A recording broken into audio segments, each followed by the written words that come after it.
নমস্কার, আপনাদের সবাইকে স্বাগত জানাই। শুভ সন্ধ্যা। বলা যেতে পারে জল্পনার শেষ, রাস্তা একেবারে ফাঁকা। 2024 লোকসভা নির্বাচনকে কেন্দ্র করে আবার বিজেপির প্রার্থী তালিকা প্রকাশ।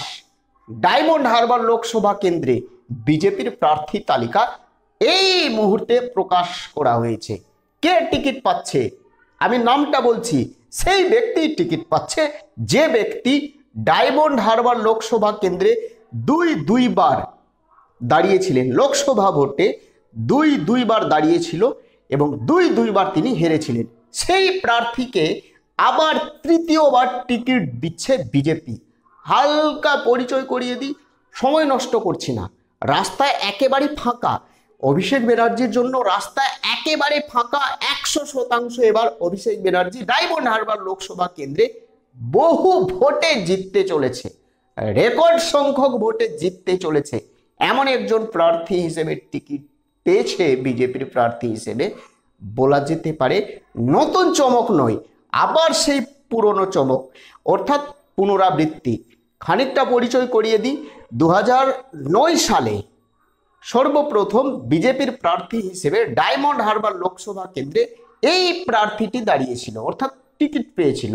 2024 সালে আজকে যে টিকিট পেয়েছে বিজেপির প্রার্থী ডায়মন্ড হারবার লোকসভা কেন্দ্রে, সেই প্রার্থী 2009 সালে দাঁড়িয়েছিল এই ডায়মন্ড হারবার লোকসভা কেন্দ্রে।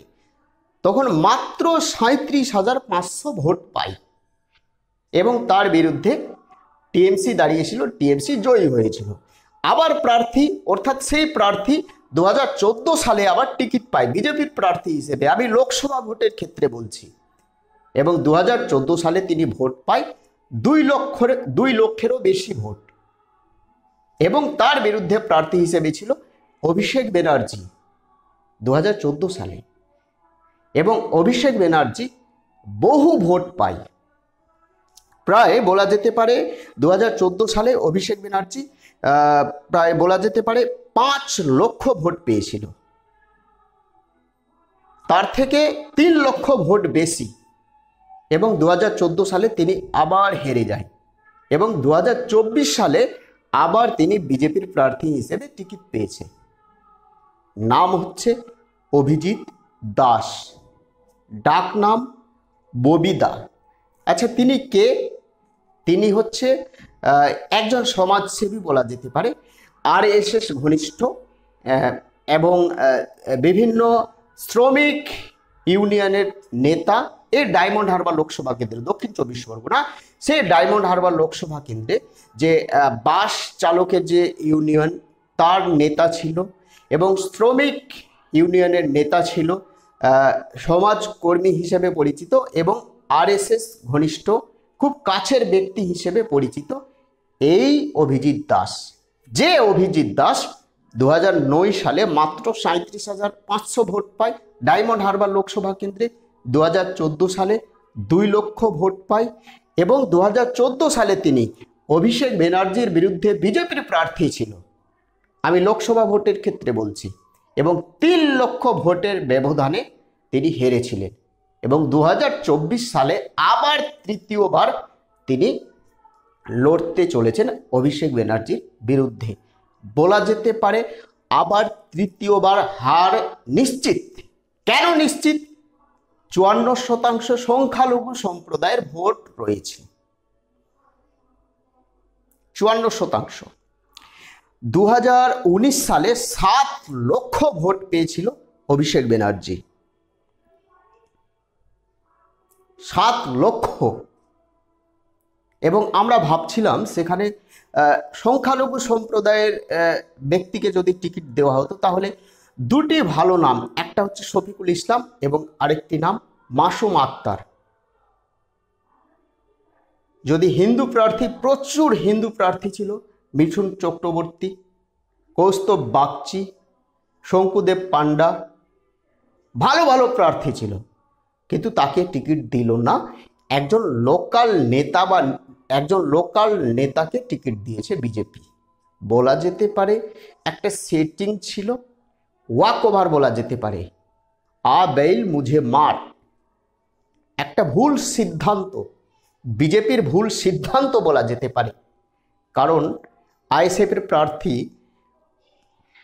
নৌসাদ সিদ্দিকী দাঁড়াবার কথা ছিল, তিনি তো আর দাঁড়াচ্ছে না।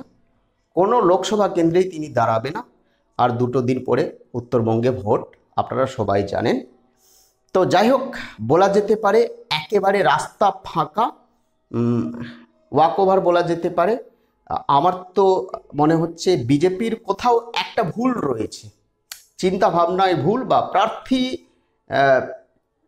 প্রার্থী তালিকা প্রকাশের আগে আরেকবার আত্মমন্থন করা উচিত ছিল, আরেকবার সার্ভে করা উচিত ছিল। যে প্রার্থী 2বার হেরেছে, একটা হারের মার্জিন হওয়া উচিত। হ্যাঁ, 10,000, 20,000 বা 30,000, 3 লক্ষ, 4 লক্ষ, 5 লক্ষ ভোটের ব্যবধানে যিনি 2বার হেরেছে, সেই প্রার্থীকে আবার টিকিট দিয়েছে বিজেপি। আমার মনে হচ্ছে যে বিজেপির যারা চিন্তাধারকরা রয়েছেন, আমার মনে হচ্ছে না যে এই সিদ্ধান্ত ঠিকঠাক হয়েছে। আপনারা কমেন্ট করে জানাবেন, ডায়মন্ড হারবার লোকসভা কেন্দ্রে বিজেপির প্রার্থী জিততে পারবে? অনেকে বলছে যে প্রার্থী দেখে ভোট হবে না, ভোট হবে রাম মন্দির এবং মোদিকে দেখে। আরে সব ঠিক আছে, মোদি বা রাম মন্দির ঠিকঠাক আছে, কিন্তু অনেকটা সময় প্রার্থী ফ্যাক্টর হিসাবে দাঁড়িয়ে যায়। মানুষের মনের মধ্যে একটা প্রতিচ্ছবি হিসেবে একটা পরিচিত মুখের প্রয়োজন থাকে।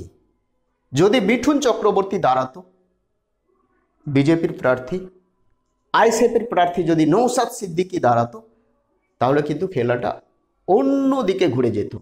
বলা যেতে পারে 100% নিশ্চিত আমাদের পশ্চিমবঙ্গে সবথেকে বেশি ভোটে এবার জয়ী হতে চলেছে অভিষেক ব্যানার্জি। আপনারা লিখে রাখুন, আমার কথা লিখে রাখুন।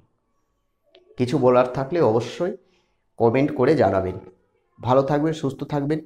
ডায়মন্ড হারবার লোকসভা কেন্দ্রে কে জিততে পারে, আপনারা আপনাদের মতামত কমেন্ট করে জানাবেন।